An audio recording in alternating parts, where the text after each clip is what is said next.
I wanted to throw it to Dennis because FourSquare, I think, is everyone the love child at South by. Awesome, thanks.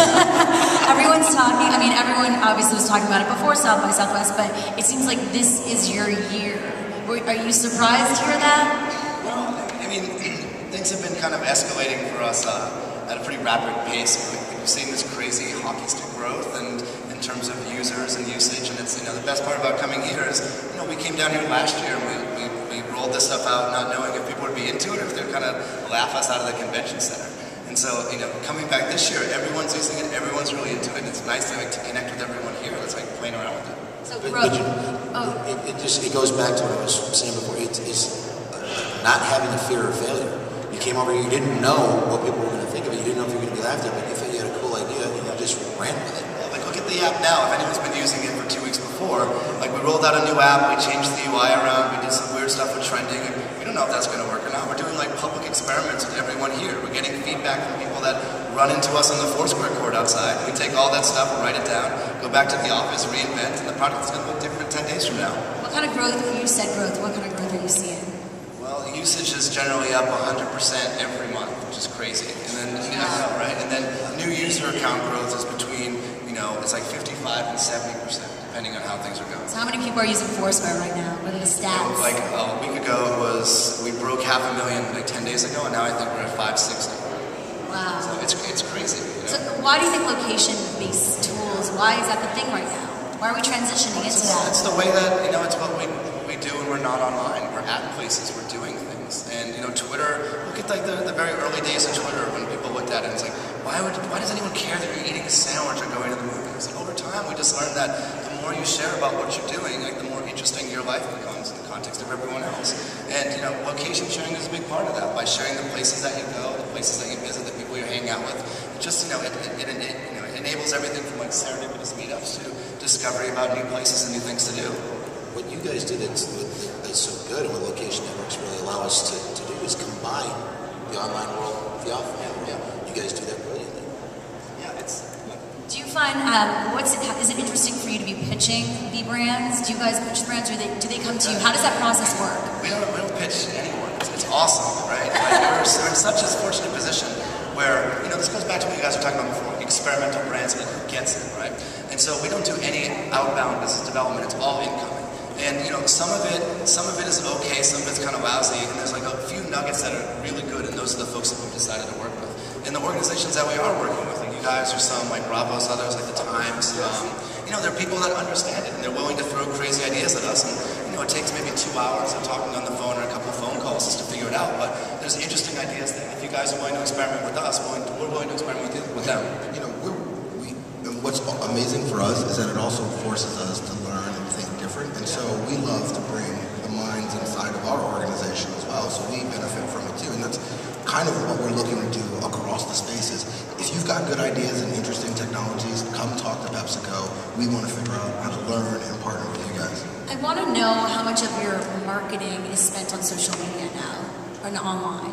You know, discuss numbers. No, like how much, I mean, is it, we're seeing there's obviously a growth. You know, I mean, look, in terms of versus TV, because listen, I'm in the middle of both worlds, and you see the TV money and the online money still. Look, I think we're not necessarily looking at it 100% percentage of our budget, because we love TV. You know, we love a Super Bowl. We love big platforms. We also love. You made I mean, that was a big statement, not being as much part of the Super Bowl this year and coming out of there. But look, we love the Super Bowl. We are, you know, some of our other brands. I know you watched it. Yeah. It's a big platform. But what we're really looking at is how do we shift from impressions to connection? So how do we use the money that we're spending in TV to actually drive a deeper connection? That could be connect with us on FourSquare, visit our Facebook. But how do we start using media to build longer-term relationships instead of it being this sine wave of you're on, you're off, you're on, you're off? How do we build an audience that we can connect with continually over time? So that was brilliant, by the way. Like that, Dennis? It's the whole brand. We're figuring out here, it's like, no one knows. You get on these panels and everyone's like, what's going to happen in the next year or so? It's like, I don't know, like this year looks completely different than last year. And so you can't predict this stuff. It's all about just experimenting, like experimenting in public, like succeeding in public and failing in public. Well, the other, more important, at least from a brand perspective, than what's cool, what's going to happen next, what do we need to be jumping on, is do you have the back end of the business set up in a position where you are flexible enough to move to wherever it is? Is it going to take you several months to get to go into location networking? You know, if it's going to take you that long, then you've got a broken process. You've got to have yourself ready. Marketing, PR, communications, everybody has to be aligned and ready to move fast. Right, and I'm not going to ask them the what's next question because I don't want to look weird. No. Well, Dennis, I did actually bump into Dennis's iPhone app developer randomly at 3 a.m. at a diner the other night. Tim, right? Yeah. Yes, Tim. Great guy. But you've been developing quickly and the growth has been happening quickly.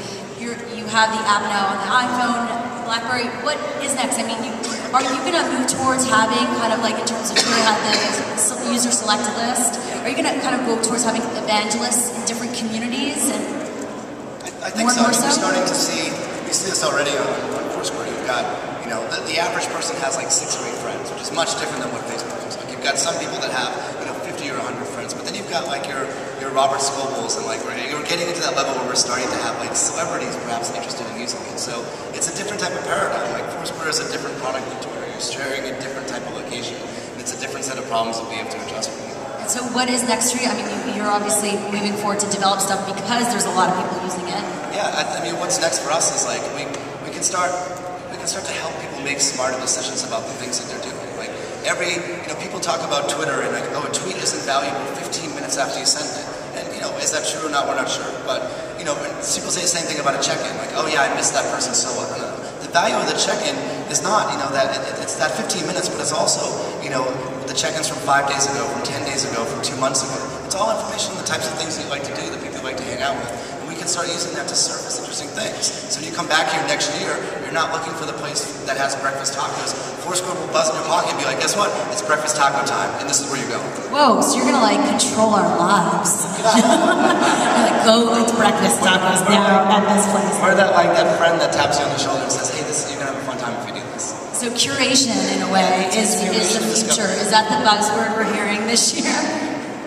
I think so. I think curation's a big part of it. It's making sense out of like a lot of the data that's being collected by Twitter, by some of the stuff that we're doing too, and you know, collecting it and analyzing it and spitting it back to everyone so they can make interesting decisions. All right. So as we wrap things up, I need to say, like, what do you've refreshed right now with PepsiCo? You're obviously at every major event. Like, what's your next big project that you guys are looking forward to? Hopefully we'll work with you. Internet. With some amazing stuff that's going to launch on the Gatorade brand, so we're excited. We suggested everybody listen out for some interesting news there. I think the other really interesting stuff that we're working on is, actually I think events like this, what I'm excited about is our ability to start partnering with all of the folks that are potentially here and working with emerging technologies. I mean, that's where we see a lot of opportunity for us. That's an important distinction to make. When you're talking about what's the next thing you're going to do, one of the most important next things is just build on what gets started here. This isn't a 9-day or 5-day on and off and done. You build on everything, everybody you talk to, all the technologies you become aware of. That's really the next thing you do, is just see what you take from this and move forward rather than treating it as a campaign. This is the future. You know, it sounds so corny to say it, but like what's happening 12 months from now, the regular people, the muggles, are going to be doing in 12 months what everyone here is doing today. You know, like checking in, chasing the parties based on the trending data, you know, getting recommendations about where to go based upon past history. And that's the way this stuff is going. And like everyone here gets a little glimpse into the future. Very nice. Well, I feel like on that note, that's a great way to end this panel. You guys have been great and some awesome insights, so thank you so much. And now I have a job from you, I have a car from you, and then hopefully some tacos next year from you. All right. Thanks so much to all of you for being here and watching. Thanks, guys. See you soon. Have fun at South